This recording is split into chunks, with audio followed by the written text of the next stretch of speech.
Welcome to Tech Drive. Former Olympian and four-time national champion, director of track and field and cross country, Brian Johnson sits at the starting line here at the podcast. I'm the voice of the Bulldogs, Kyle Schasberger. Brian, thank you for coming up here. Our offices are so close together, but you and I really haven't had a lot of time to chat. We work at different ends of the spectrum, if you will. No deep conversations to this point, so I'm excited. How are you, man? I'm excited, man. I'm doing well, excited about how the season's going. So we do got to bridge that gap, though. Like, we're in the same building. We pass by each other all the time, but I guess we be on the grind. Yeah, we absolutely do. It's the life we live. You're in your fourth season here at Tech. I want to go ahead and get your hometown out of the way while it's fresh in my prep because I had to recite this a number of different times because it is not pronounced like the state. And folks here in Louisiana obviously know, but I'm the transplant. So let's get into it. It is pronounced, spelled I-O-W-A. However, it's Iowa, not Iowa. You got it right. Okay. Let's see you've done your research. Yeah, I have. The Wikipedia, thankfully, is doing spectacular things. They actually have it in like the second paragraph of it. But I can also thank Kane McGuire. I spent a lot of time with him over this weekend, so I didn't want the Midwesterner to come out in me. So what is Iowa known for other than the hometown of one Brian Johnson? Right now, I'll say football. Okay. When I was there, we were awful. But, I mean, now they just won the state title, first time ever in our school's history. So football is on and popping there. And I saw it's about as far southwest as you can get in Louisiana, right? Right next to Texas. Right next to Texas, familiar with Lake Charles. Okay. So we're like 5 minutes away from Lake Charles. So it's a good Cajun area. Crawfish is amazing there. So I love going back home and eating at the seafood restaurants. The indoor season, regular season, just wrapped up in Fayetteville. 2-day events, USA Championships are coming up at the end of the month. I know you had the 4x4 men's relay team that set another program record this past weekend. And take stock in your crew. What's your assessment of the season so far? So many different individual bests, program bests, and there's been several new marks each and every weekend out, it seems, over the first month and a half. Yeah, it's coming along. I think we did a really good job recruiting, and I just think that, like, the men's 4x4, we finally put it together. It took a little while, but we finally put it together. And then the women had a meet program record too as well. So, like, our women's 4x4, men's 4x4, Jamar Patterson in the open 4, and Joy Uzenborough, who's doing well too. Those two ladies made it to regionals, the second round. So, and then Frank, I can't say enough about him. He's changing the path of what men's quarter look like for us at Louisiana Tech. So I'm excited. We got about like 12 days before we really travel and go to conference and just see what we could do. I have so many questions about some of the nitty-gritty of track and field, but I don't necessarily want to dive too deep. I think this is a good surface level baseline, educational session for all of us who are consuming the conversation here with you on what track and field is in terms of how difficult it can be to follow and track and develop all these individuals that you are responsible for. And we'll get into your personal story too and some of the things you do away from track and field. But with your team, I counted 34 women, 27 men. Could be another, give or take. And I don't want to leave anybody out, but you specialized in long jump yourself, U.S. Olympian during the 2008 Beijing Olympics. How is it that you're able to keep tabs on all the different skill sets, all the different events, cross country, and everything that goes along with being the director of track and field cross country? I just think it comes with experience. So at my first stop, which was my alma mater at Southern University, we only had 2 coaches. So I had to dive in and learn how to be a cross country coach, learn how to be a throws coach, learn how to be a sprints coach, and I already knew the jumps. So, like, just transition from there, and then along my path, I just gained experience over the years, and it's led me here.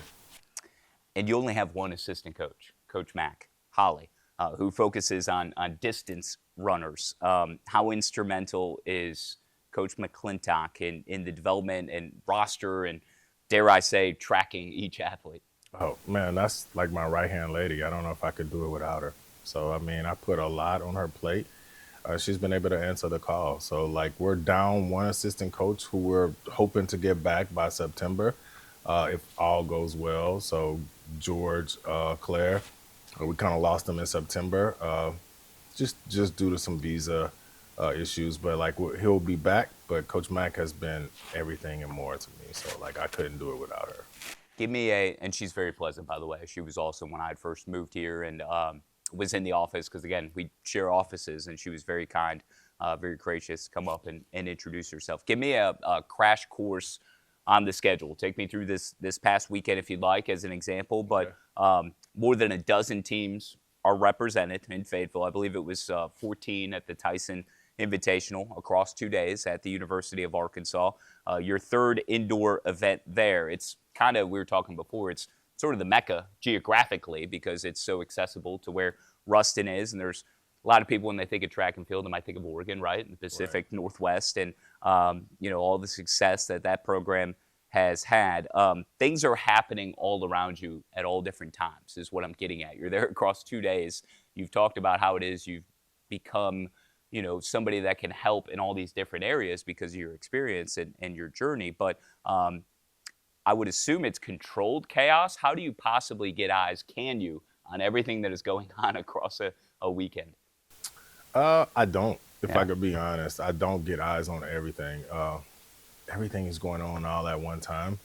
But indoor, luckily, it's in a central location to where I could at least pivot and see throws, and then I could pivot back and see jumps, and then sprints is right there going on all at the same time. Our distance, our hurdles, or just the open 60. So I get to see everything, and I just have to be on the swivel nonstop the whole entire time. So it's pretty easy indoor. Outdoor is where it gets a little bit challenging because the throws is not inside of the stadium. Most of the time it's out. So, but indoor is pretty easy. Do you have a particular plan going in each time or, routine of where you start and how you like to maneuver? No, it just depends on how the meet schedule goes, and then once I get the meet schedule, then I could kind of plan. Okay, I need to be at the high jump for this amount of time, 60 at this amount of time. So like, it's a very tedious job. Most people don't know, like, because you have to warm up your athletes, help them with block starts, and then they race.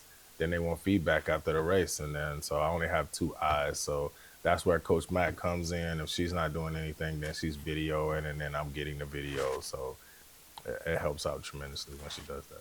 We've mentioned several of them already, but how many different facets of track and field actually are there? There's speed, there's distance, team events, like relays and hurdles and throwing and jumping. What am I missing? Like, is there a number? Does it vary from event to event? Or what does our team in particular consist of at Louisiana Tech?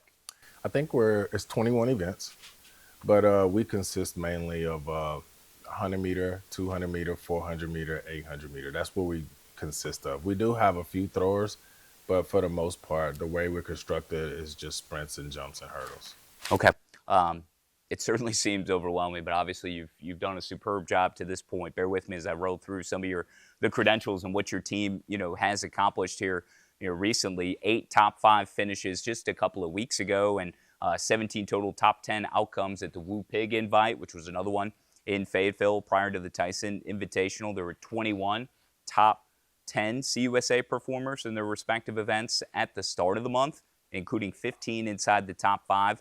And in the last few years, you've tutored a standout hurdler in Oscar Smith and 4x400 men's relay team that had set an indoor record and would win a 4th straight CUSA gold at the outdoor championships. Am I right? That's awesome. Take pride in that. Okay. Yes. All right. So I'm glad I'm checking that box. Tell me more about that. Well, I think we just decided that we have this motto: we don't lose. And if you look at, anything that we did last year, especially outdoor, we get the bibs, and then on the other side of the bibs, they put "we don't lose." So whenever we cross that line, 4x4s is like historic for track and field. So everyone comes and watch the 4x4s because you get 4 individuals trying to come together to carry that baton around as fast as you possibly can, and we've been able to do it for the last 2 years, and we're trying to do it again this indoor season to just be dominant in that area and just let the conference know, let USA know that we are coming in the men's 4x4. So far it's been good, and the women have been dominant too as well. So I'm excited about that. That, if I could be honest, that's probably the one event that I will be glued to and cannot miss. I guess I hadn't thought about it in that way. It's just how iconic the 4x400 relay actually is, and all that makes total sense. It's a centerpiece of track and field. Yeah, yeah. I mean, that's what everybody goes to see. Yeah. How is it that you ultimately measure the success of your team each event and throughout the season? What are you looking for? Honestly, I'm just looking for my athletes to get better. Like we try to preach like let's be dominant. How we do anything is how we do everything. That's the message that we're preaching to our kids out there. So as a coach, I'm never satisfied. So like I'm always looking to see how we can improve in this area and this area. You mentioned some of the marks. I didn't even know. Like I'm so busy on just trying to get them to be better, challenge them to be better in everything they do. The warm up, the cool down, the competition. So for me, it's just trying to instill that like there's life after track, and we're trying to teach them the correct way of how to do things and how not to do things. No, it's well said. Following the NCAA indoor championships in mid-March, the outdoor season will begin in earnest immediately in Baton Rouge. What's your expectations for both the completion of the indoor season and what you hope your team can accomplish between now and the end of the entire season in June? And you just spoke a little bit on that, and that's getting better individually and coming together as a team and knowing there's more than just track and field and sport after life, but obviously winning and continuing to set program marks and achieve gold is part of the standard. Well, I think we're an outdoor team. We don't have an indoor. So for us, when the weather changes, we have to pivot with our workouts and stuff. So once outdoor gets here, that's kind of like when we do our major damage. So last year we had 19 people go to regionals. This year my goal is 30. And if we could do that, I think like we'll be on and popping. And just, we get Oscar back for outdoor, so that's going to definitely help us. I feel like our men's 4x1 team will do well this year, and of course the 4x4s will do well. And then Jamar Patterson, Joy, Frank. I feel like we're going to have a big group of kids go and represent us well in Kentucky for the regional meet. So outdoor season, it's kind of like a different switch is flipped for your team and for your program. And then you have all the differences we've kind of documented already in terms of the size of an event. The weather elements are taken out of context, so you don't have to worry about that. It's not the controlled environment, so things can still happen, but it's very different, the outdoor aspect. Yeah. For me, it's crazy. You get wind, you get heat, and I feel like those two things right there are conducive for us to run fast. So I can't wait till we get to March, so we could get some of this hot Louisiana weather. Yeah, you use it as an advantage. Yes, that's the one thing.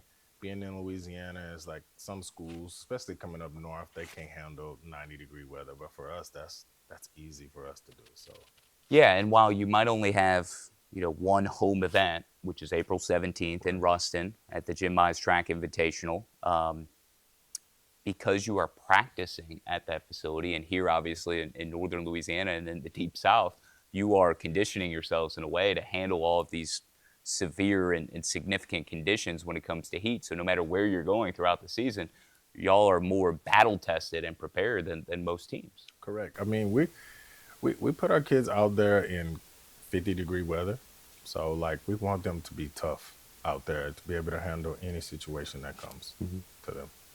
Is there added juice when you're at home? And because it's only one event, I think it's kind of similar a little bit, Matt Terry in golf. They might only have one event, the Argent Financial Classic at Squire Creek, and bowling goes on the road every time. That's a different thing entirely. But to bring your best every time out and embrace life on the road is something your team has to do because you're traveling primarily all of the time. But when you have that one event in April, that's got to be pretty cool, though, to know, like, hey, let's at least be good hosts, let's be good stewards, and let's show out for all the community. It might be more accessible for people to come. Yeah, for us, it's just a good way to give back because you see it on social media, but like to be able to watch an athlete from Louisiana Tech run the 100 or run the 2, and you're able to put eyes on that, I feel like it's us giving back to Louisiana Tech. You obviously spend a lot of time at the Jim Mize Track and Field Complex. What do you love most about the facility out here next to Joe IA Stadium and its conduciveness to the training, other than the weather and the variety of different elements you might get your team up to speed for throughout the year? Well, I think that we're on the main road, so we get to hear all of the noise. We get to hear the train. Uh, I just feel like it's in a really good situation, really good spot for Louisiana Tech. Like we're like in the central part of it, so like you can't not pass by and see the track. So for us, I feel like it's in a great location for us. Yeah, it's visible. It's a constant reminder, that good things are happening in track and field and cross country. Prior to Tech, you held the same position at New Orleans, where you boasted the 47th ranked men's track and field program. You starred collegiately at Southern University, became only the third Jaguars athlete to win an indoor NCAA Division I national title with the long jump crown in 2003 with a best leap of 8.28 meters. I did some research. That's pretty good, right? Pretty good. 8.28 meters. When you think back on when you competed at Southern, is that your fondest memory, the 8.28? It's not my fondest memory. I think for me, it's being able to compete at the Olympic trials. That was probably my fondest memory. So, like Coach Boucher Snyder was my coach, and he helped me a ton of just how to train, how to go about being a professional athlete. So I owe him a lot, along with Johnny Thomas, who was my coach at Southern University and got me to the point to be able to compete on the pro level. But I had a blast at Southern.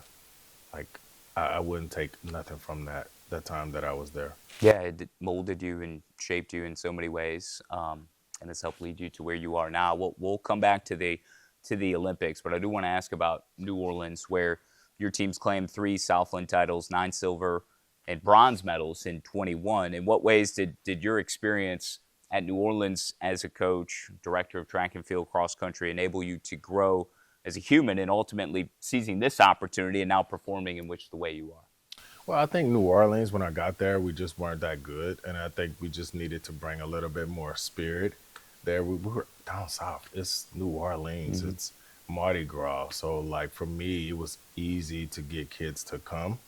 And the university is amazing, too, as well. Small, but you wouldn't believe, like, how big and how much they support all of the sports that are there. So, for me, getting there, getting Ishmael Kone, who actually became, and I want to say in 2022, the #1 sprinter in collegiate track and field, helped me in order to get to where I'm at today. So, like, I've had some good athletes come through through New Orleans that helped me get to the spot that I'm at right now. Yeah, other coaching stops included Alcorn and Southern, of course, where you got your start, University of Georgia, your degree, political science? Yes. Believe it or not, I used to want to be a lawyer. I like to talk. I'm a debater, so I'm always trying to debate. And so that's the route it took me. But once I got done with college athletics, I had an opportunity to be a pro athlete, and it just kind of took me that way. And believe it or not, my alma mater waited 2 years and did not hire a head coach, waiting for me to finish up and retire in order to take over at Southern University. Wow. It all worked out. Did you? Where did the love for track and field and long jump became your specialty, and you competed in the Olympics? Where did that begin for you? I'm just a competitor. Yeah. So, like, it was something that I did in high school and I was good at. And then I got to college. It kind of like just kept going. And then I found out that I could make a career at it. But I actually went to Southern to play basketball. I never thought in a million years that I would be a track coach. I thought I was going to be a hooper, have that NBA dream, go to the NBA. But, like, my life just kept shifting to track and field. And then I just finally just was like, okay, Lord, if this is where you want me to go, this is where I'm at. This is where I'm going to go. And you became a world-class long jumper. And even as you were starting to coach, this was before the Beijing Olympics. So you were still competing professionally and chasing out a dream and seeing how far it can go up until you hung it up, I think, in 2010. But at that point, you ended as the #3 ranked athlete in the event in long jump. You competed through 2010, ranked as high as #2 in the U.S. long jump by Track and Field News, according to that publication. Let's get to Beijing. Take me through, like, this was the '08 Olympics. You talked about the qualifying being, among the most qualifying, most fondest parts, certainly of your life as a competitor. How rigorous? What is that process like? And then Two, when the emotions attached to learning, okay, I've qualified, I'm going to the Olympics. What was that like for you, knowing you'd be representing your country? Man, just to give you like a math fact, less than 1% of people will become Olympians in their life. So, like for me, that was always a goal to do. And then once that happened, it was just, I can't wait to do opening ceremonies. Yeah. And then my partner was Kobe Bryant.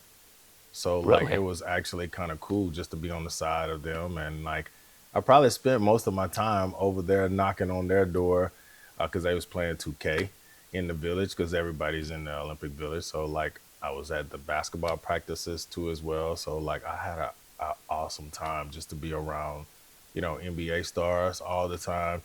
I got a chance to be close to Michael Phelps. So like you wouldn't imagine, but he's my size. He's like 6'5". Yeah. But I had an amazing time there. So opening ceremonies to me is something that I will always remember. So when you say Kobe Bryant was your partner, what all does that entail? Like just when you're going around in the opening ceremonies? When you're walking, he was Yeah, standing right right. next to me. Okay. So I got an idea to see like, you know, who is Kobe Bryant? How does he handle day to day? How does he handle, everybody wants to take a picture. And I was exhausted and I was next to him, so I could only imagine like how he was feeling during the time. But it was good to just be able to say, "Hey, I'm standing next to a superstar." And for you who thought you were going to be a hooper, who went to college to play Yeah, basketball, obviously you have tremendous appreciation for those athletes in that sport. And um, you didn't become a hooper, but you became a world-class long jumper, and you got to be partners with Kobe Bryant at the yeah, Olympics. That's pretty good. yeah. That's pretty cool. Yeah, that is sweet. What's the now that entire experience? Like, what else can you share about Beijing? I know I went and dove into the archives. I think gold went to Irving Saladino of Panama. Yes. Okay, 8.34-meter long jump. But being there and being part of the opening ceremonies, the pomp and circumstance, the 2 weeks, and this is good because we're dealing with the Winter Olympics right now, which Right. I must admit, normally that's my favorite because I love the winter. It's just, to me, it's a little bit more obscure than the Summer Olympics in a lot of ways, but I haven't been able to pay attention to much. My brain is just completely fried this time of the year. But knowing that you were there at the Olympics, I mean, what is the one memory, other than Kobe Bryant and the opening ceremonies, what was it also about that experience that you think you'll take with you the rest of your life? Just the crowd, the atmosphere. So you just gotta imagine a huge stadium, and there's people cheering, chanting on. So for me, during my time and when I was jumping, I will always remember how loud it was. How people were there supporting there. Plus the food. I'm a foodie, so like just to be able to go like in the cafeteria where all the nations there, like if you wanted 10 Big Macs, all you had to say is like I want 10 Big Macs, and they got to give you 10 Big Macs. So like for me, being able to taste African food, Greek food, uh, I mean it's just an awesome time in the village. The village is to me super dope. Yeah. So And you told me before we started, people don't understand how big track, now this was in Beijing, but still, like that direction across the pond, especially in Europe, track and field is like the second biggest sport next to soccer. yes, you can definitely get 30,000 people at a venue at a track meet, at a normal track meet in Europe. So it's just not as big here because we have American football, basketball, but over there it's men's soccer and then it's athletics is what they call it. So Wow. Speaking of food, as we begin to wrap things up, by the way, if you want to represent, okay, track and field or any of our other sports here at Louisiana Tech, there is hundreds of uniquely designed items at Patton's downtown. There's also Patton's Western Wear, but Patton's a North Louisiana tradition since 2007. You can get ready for the job, game days, any occasion, all officially licensed Bulldog and Lady Texters gear at Patton's downtown. Look your best at Patton's Western Wear as well. Finishing up with Brian Johnson, the food aspect of it. You are currently, it's very early, it's day 3, yes. okay, of a 72-day fast where you are primarily, well, I say primarily, you are only consuming like water and honey. Tell me about this. Well, I seen it on Instagram and I just wanted to see if I could challenge myself to do it. So like I don't know if I could make it 72 days. anybody around me would be like, you're not going to make it 72 days. But for me, it's just a challenge of just trying to see how long I could go. I'm on this weight loss journey, trying to lose weight. So I'm going to give it a shot. Well, you competed in the Olympics. I think anything you set your mind to, there's a pretty good chance you might be able to. This one's harder.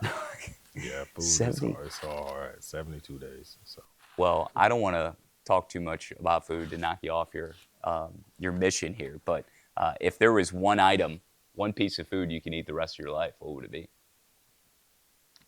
What's your favorite that you can never get tired of? I'm a sweet tooth guy. Okay. So donuts. Donuts. See, I love donuts. Okay. Like I'll kill for donuts. all right. So Your take on donuts is probably how I feel about chocolate chip cookies. So you put a Okay. chocolate chip cookie in front of me, it's game over. I'll Yeah. take 12 of them at okay, one time. Yeah. That's good to know. Yeah, chocolate chip cookies, my biggest my biggest weakness in life.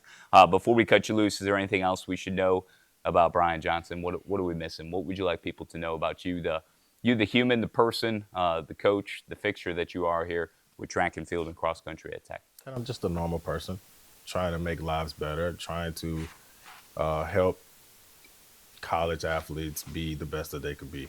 So, like a huge competitor, I'm up for any challenge.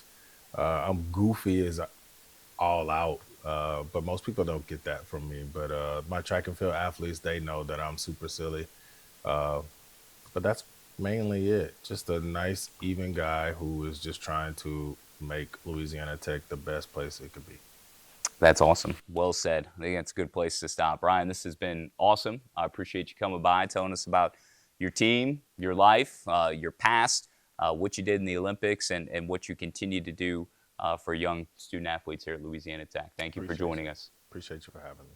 That's Brian Johnson. I appreciate Jack for running the ones and twos, Carson, Kavanaugh, GB, all those guys as well. I'm the voice of the Bulldogs, Kyle Schasberger. We'll meet again soon on Tech Drive.